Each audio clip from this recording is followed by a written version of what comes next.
കൃഷ്ണ, ഗുരുവായൂരപ്പ. തൻ്റെ ഭക്തർ എവിടെയും തലകുനിച്ച് നിൽക്കുന്നത് ഇഷ്ടപ്പെടുന്ന ആളല്ല ഗുരുവായൂരപ്പൻ. അപമാനവും വേദനയും കൊണ്ട് എവിടെയെങ്കിലും തൻ്റെ ഭക്തർ വിഷമിച്ചു നിൽക്കുന്നത് കണ്ടാൽ ശ്രീലകത്തെ പൊന്നുണ്ണി അവിടെ നിന്നിറങ്ങി വരും.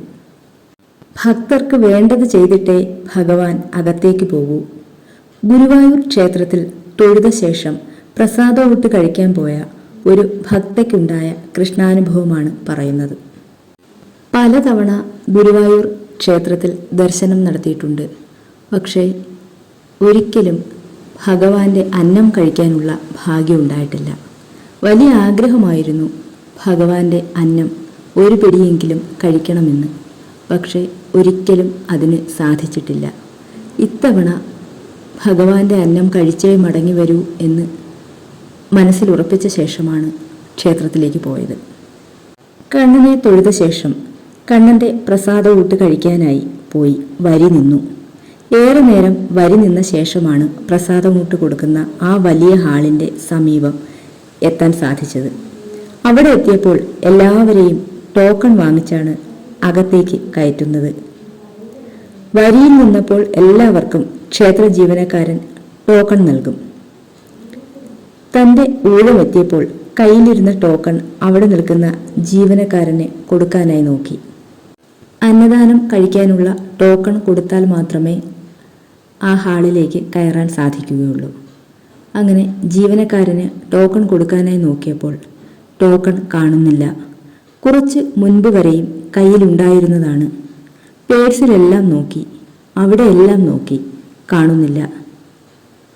ടോക്കൺ ഇല്ലാതെ ആരെയും ഹാളിനകത്തേക്ക് കയറ്റിവിടില്ലെന്ന് ക്ഷേത്ര ജീവനക്കാരൻ പറഞ്ഞു. ടോക്കൺ തൻ്റെ കയ്യിലുണ്ടായിരുന്നതാണെന്ന് എത്ര പറഞ്ഞിട്ടും അദ്ദേഹം വിശ്വസിച്ചില്ല.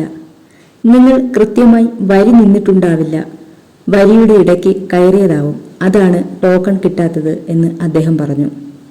കൃത്യമായി വരി നിന്നതാണ്, ഇടയ്ക്ക് കയറിയതല്ല, ടോക്കൺ കിട്ടിയതാണ്, അതെവിടെയോ നഷ്ടപ്പെട്ടു പോയതാണ്. പക്ഷേ എത്ര പറഞ്ഞിട്ടും അദ്ദേഹം വിശ്വസിച്ചില്ല. എല്ലാവരുടെയും മുന്നിൽ വെച്ച് ഇങ്ങനെയൊരു അവസ്ഥ ഉണ്ടായപ്പോൾ വല്ലാതെ വിഷമിച്ചു. കണ്ണു നിറഞ്ഞു, തല കുനിച്ചു നിന്നു. പക്ഷേ ഇക്കാര്യത്തിൽ അദ്ദേഹത്തെ കുറ്റപ്പെടുത്താൻ കഴിയില്ല. കൃത്യമായി വരി നിൽക്കാത്തവരും വരിയുടെ ഇടയിൽ കയറുന്നവരും എല്ലാമുണ്ട്. അങ്ങനെയുള്ളവർക്ക് ടോക്കൺ കിട്ടില്ല. പക്ഷേ താൻ അങ്ങനെ കയറിയതല്ല, ആഹാരം കഴിക്കാൻ അനുവദിക്കണമെന്ന് കെഞ്ചി പറഞ്ഞു. അപ്പോൾ അദ്ദേഹം പറഞ്ഞു, ഒരാളെ അങ്ങനെ ടോക്കൺ ഇല്ലാതെ അകത്തു കയറ്റിയാൽ എല്ലാവരെയും അങ്ങനെ കയറ്റേണ്ടി വരും.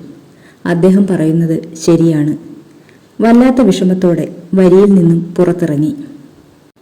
ടോക്കൺ ദേ കിടക്കുന്നു എന്ന് പറഞ്ഞ് ഒരു ചെറിയ ആൺകുട്ടി തറയിൽ കിടക്കുന്ന ഒരു ടോക്കൺ ചൂണ്ടിക്കാണിച്ചു തന്നു. അയ്യോ എൻ്റെ ടോക്കൺ എന്ന് പറഞ്ഞ് വേഗം ആ ടോക്കൺ എടുത്ത് ജീവനക്കാരൻ്റെ കയ്യിൽ കൊടുത്തു. അദ്ദേഹം ഹാളിനകത്തേക്ക് കയറിക്കോളാൻ പറഞ്ഞു. അപ്പോഴാണ് ടോക്കൺ കാണിച്ചു തന്ന കുട്ടിയെക്കുറിച്ച് ഓർത്തത്. തിരിഞ്ഞു നോക്കിയപ്പോൾ ആ കുട്ടി നാരായണാലയത്തിൻ്റെ അടുത്തേക്ക് ഓടിപ്പോകുന്നത് കണ്ടു. കുട്ടിയോട് ഒന്ന് സംസാരിക്കാൻ കൂടി കഴിഞ്ഞില്ല. ഹാളിനുള്ളിലേക്ക് കയറി ഭക്ഷണം കഴിക്കാനിരിക്കുമ്പോൾ ചിന്ത മുഴുവൻ ആ കുട്ടിയെക്കുറിച്ചായിരുന്നു. 4 or 5 വയസ്സ് മാത്രം തോന്നിക്കുന്ന നല്ല ഓമനത്വമുള്ള ഒരു ആൺകുട്ടി. പച്ച നിറമുള്ള ഒരു ചെറിയ ജുബ്ബയും നേരിയത് മുണ്ടുമാണ് അവൻ്റെ വേഷം. അത്രയും ചെറിയ കുട്ടി ഒറ്റയ്ക്ക് എങ്ങനെ തൻ്റെ അടുത്ത് വന്നു? വരിയിൽ പിന്നിലും മുന്നിലും നിന്നവരുടെ കൂട്ടത്തിൽ അങ്ങനെ ഒരു ചെറിയ കുട്ടി ഇല്ലായിരുന്നു. അതുമല്ല, ആ കുട്ടി ഒറ്റയ്ക്ക് നാരായണാലയത്തിൻ്റെ അടുത്തേക്കാണ് പോയത്. അവൻ്റെ കൂടെ വേറെ ആരും ഉണ്ടായിരുന്നില്ല. അത്രയും ചെറിയ ഒരു കുട്ടി ഒറ്റയ്ക്ക് എന്തായാലും നാരായണാലയത്തിൻ്റെ അടുത്തേക്ക് പോകില്ല. മനസ്സിൽ അങ്ങനെ ഒരുപാട് സംശയങ്ങളുണ്ടായി. ടോക്കൺ കിട്ടിയ സന്തോഷത്തിൽ ഹാളിനുള്ളിലേക്ക് കയറി പോകേണ്ടായിരുന്നു. ആ കുട്ടിയോട് ഒന്ന് സംസാരിക്കാമായിരുന്നു. അത്രയും നേരം അവിടെ ഇല്ലാതിരുന്ന ആ ചെറിയ കുട്ടി പെട്ടെന്ന് അവിടെ എങ്ങനെ വന്നു? എങ്ങനെ കുട്ടിക്ക് പെട്ടെന്ന് കാര്യങ്ങൾ മനസ്സിലായി? അങ്ങനെ ഒരുപാട് ചിന്തകൾ മനസ്സിൽ കൂടി കടന്നുപോയി. എന്തായാലും ആ കുട്ടിയെ ഒന്നുകൂടി കാണണം. അത്രയും വിഷമിച്ച് നിന്നപ്പോൾ ആ കുട്ടി ആ ടോക്കൺ കാണിച്ചു തന്നില്ലായിരുന്നെങ്കിൽ ആഗ്രഹിച്ചു വന്ന പ്രസാദകൂട്ട് ഇന്ന് തനിക്ക് കഴിക്കാൻ സാധിക്കില്ലായിരുന്നു. വേഗം ആഹാരം കഴിച്ച് പുറത്തേക്കിറങ്ങി. നാരായണാലയത്തിൻ്റെ അടുത്തേക്ക് പോയി. ആ കുട്ടിയെ അവിടെയെല്ലാം നോക്കി. പക്ഷെ അവിടെ എങ്ങും അങ്ങനെ ഒരു കുട്ടിയെ കണ്ടില്ല. അപ്പോൾ അവിടെ നിന്നവരോടൊക്കെ ചോദിച്ചു.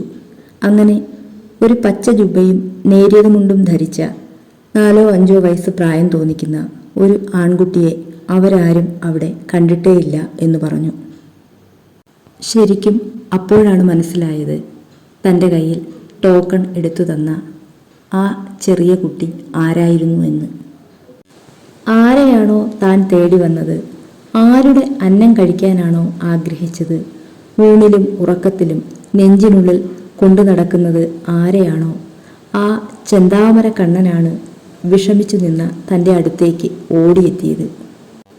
കണ്ണു നിറയാൻ അനുവദിക്കാതെ, പിന്തിരിഞ്ഞു പോകാൻ അനുവദിക്കാതെ, നെഞ്ചോട് ചേർത്ത് വാരിപ്പുണർന്ന് നമ്മെ ഓരോരുത്തരെയും കൊണ്ടു നടക്കുന്നത് ഗുരുവായൂരിലെ ആ കായാമ്പൂ വർണ്ണനാണ്. നമ്മുടെ സന്തോഷങ്ങൾക്ക് വേണ്ടി, ചെറിയ ചെറിയ ആഗ്രഹങ്ങളുടെ സാഫല്യത്തിന് വേണ്ടി കണ്ണനോളം ആത്മാർത്ഥമായി കൂടെ നിൽക്കാൻ നമുക്ക് വേറെ ആരാണുള്ളത്? എന്ത് ചെയ്യുമ്പോഴും ഏത് കൂരിരുൾ പാതയിലും വെളിച്ചമായി കൂടെ നിൽക്കാൻ ഗുരുവായൂരിലെ ഉണ്ണിക്കല്ലാതെ മറ്റാർക്കാണ് കഴിയുന്നത്? പറഞ്ഞാലും പറഞ്ഞാലും മതിയാകാത്ത കഥകളും ഒരിക്കലും കേട്ടുതീരാത്ത അനുഭവങ്ങളുമായി കണ്ണൻ ഓരോ ഭക്ത മനസ്സിലും നിറയുന്നു. എൻ്റെ പൊന്നേന്ന് വിളിച്ച് മറ്റാരെയും നമ്മൾ ഇത്രയും സ്നേഹിച്ചിട്ടുണ്ടാവില്ല. ഗുരുവായൂരിലെ ആ പൊന്നുണ്ണിയുടെ അനുഗ്രഹം എല്ലാവർക്കും ഉണ്ടാകട്ടെ. നല്ല നല്ല കൃഷ്ണാനുഭവങ്ങളും ഉണ്ടാകട്ടെ.